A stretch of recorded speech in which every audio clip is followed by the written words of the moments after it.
Welcome to the Deep Dive. We take stacks of information, pull out the key bits, and try to help you get really well informed.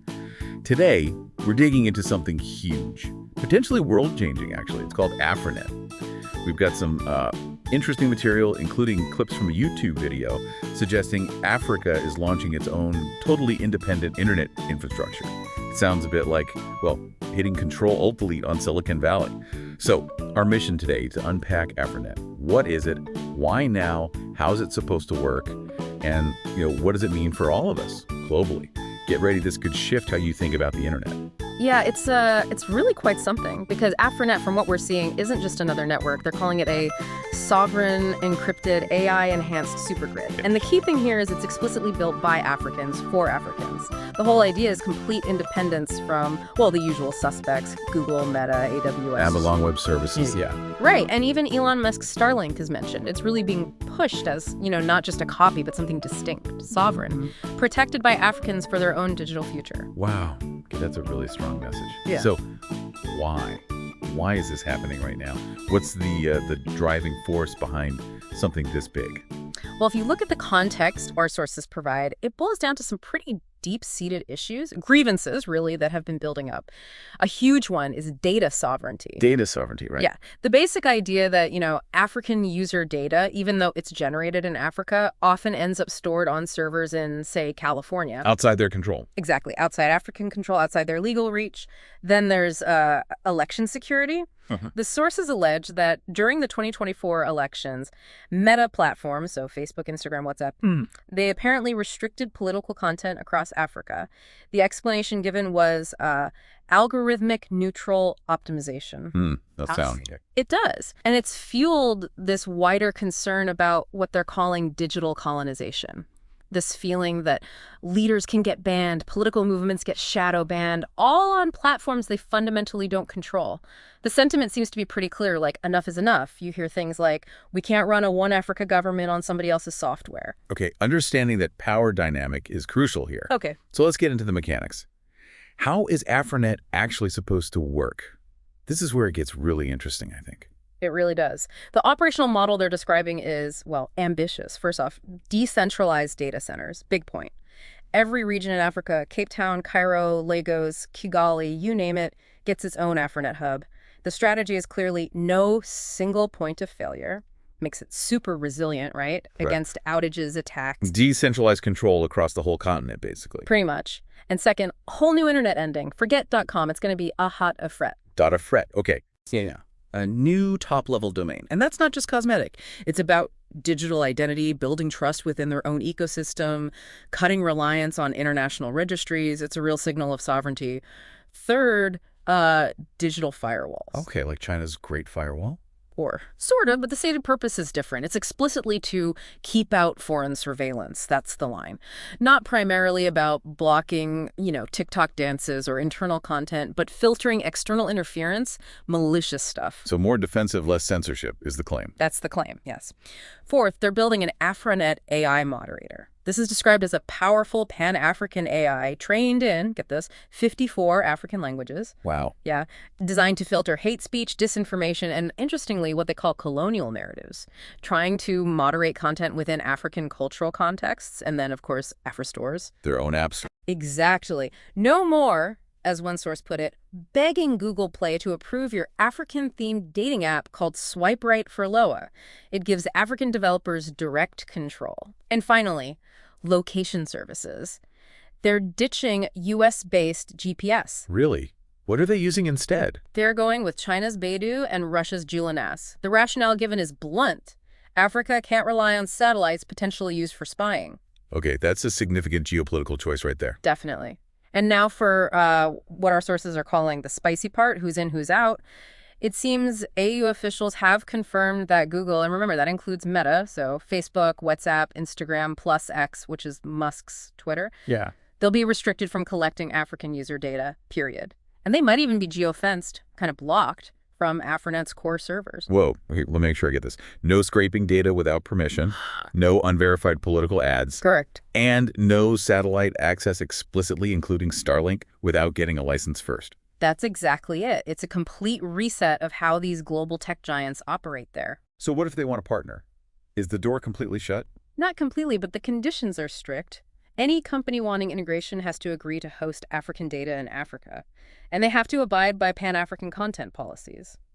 The stance is basically, we're not anti-technology, we're anti-exploitation. They're setting their own terms. Okay, the technical vision is one thing, the policy is another. But what about actually building this, the physical stuff? Can we, like, take a virtual tour? Where are these hubs? Yeah, let's do that. There are several key mega hubs planned, each with a special job. Kigali in Rwanda, that's set to be the main AI and cybersecurity command center. It's even got a code name, Ubuntu 2011. Ubuntu 2011. Interesting. The name Ubuntu itself, I am because we are. Very symbolic. Very. It speaks volumes about the Pan-African goal here. Then you've got Lagos, Nigeria. That's planned to host Africa's biggest digital financial clearinghouse. They're talking about AfroGold payments and trade. AfroGold. So like a digital currency or just process? It sounds like maybe both, or at least a system to keep financial transactions and data entirely within Africa, bypassing Western systems. A huge step towards financial autonomy. Makes sense. What else? Johannesburg, South Africa. That's tagged as the AU's Media and Content Regulation Hub. And this is where AfroTube, their YouTube alternative, would likely be based. Number 2. Then Alexandria, Egypt. Ancient city, futuristic role. It's getting a massive cloud server farm with underwater data cables already linking up Ethiopia, Libya, Tunisia, Sudan. Wow, connecting the region. And finally, Nairobi, Kenya. This seems to be the hub for biometric integration. They're talking about an AU-wide one ID, one passport, and AfroVote elections, aiming for seamless digital identity across member states. That's incredibly ambitious. A unified digital ID system. It is, and the design principle for all these hubs is redundancy. Each one mirrors and backs up the others. The goal they state is creating the most redundant and resilient internet system on Earth. Incredible scale. So Africa's pushing ahead. What's the world saying? Okay. I can't imagine Washington is throwing a party. Yeah, definitely not. Not thrilled is an understatement. Leaked diplomatic cables, according to the source material, show the U.S. State Department calling it digital nationalism gone rogue. Ouch. Yeah. And there are mentions of CIA reports worrying that Africa might fall under China's digital umbrella permanently. The official White House line, via the press secretary, is apparently hoping Africa will remember the global internet is about openness, freedom, and innovation. A gentle reminder, perhaps. Yeah. And how is this playing out on, say, African Twitter? I bet the memes are flying. Oh, absolutely. The response there is characteristically pointed and funny. Lots of memes referencing things like the U.S. blocking TikTok in Montana. Right, the irony. Exactly. Or the perception that global platforms ban African leaders. And plenty of wry reminders that, Africa invented math. The idea of the West lecturing them on internet freedom isn't landing well, let's just say. Yeah, you can see why. Okay, so stepping back. Yeah. What does all this mean? Let's talk about the promise, the dream of AFRONET, but also, the potential downsides. Right. So, the promise, the dream, it's painted as not just a firewall, it's a portal to freedom. The vision is stream content without worrying you'll be shadow banned for discussing Pan-Africanism, launch business apps without needing Google's okay for some obscure reason, kids learning online in their own languages from local servers, women building safe online spaces without, as one source puts it, Western feminist filters erasing cultural context. It boils down to African digital dignity, having, our own memes, our own censorship rules, our own drama, control over their digital sphere. That's a powerful vision. Digital dignity, but. There's always a but, isn't there? What are the risks, the fears people might have about this? And they're legitimate fear. What happens if African governments themselves misuse AFRONET? Censor their own opposition, that's a big one. What about relying on Beidou and GLONASS? Could China and Russia weaponize that access somehow? And the AFRONET AI moderator? Could it become too strict? Or be manipulated politically? Yeah, replacing one set of potential problems with another. Exactly. And that's why, apparently, there are already strong calls from civil society, youth leaders, digital watchdogs across Africa for independent oversight. The sentiment is clear. We don't want to replace Western tech overlords with African ones. We want digital democracy. They want checks and balances built in. That oversight piece sounds critical. And this isn't just abstract policy stuff, is it? The source material mentioned real people's experiences, frustrations. Oh, absolutely. It really grounds it. You hear about people getting blocked on Facebook just for political talk. Someone saying, my post just vanished, no idea why. Others talking about issues with Starlink access or just expressing a basic hope that AFRONET means better mobile data or real privacy for their online lives, especially political discussion. These individual stories really feed into this bigger shift, this move towards what the experts are calling digital multipolarity. Digital multipolarity. Explain that a bit more.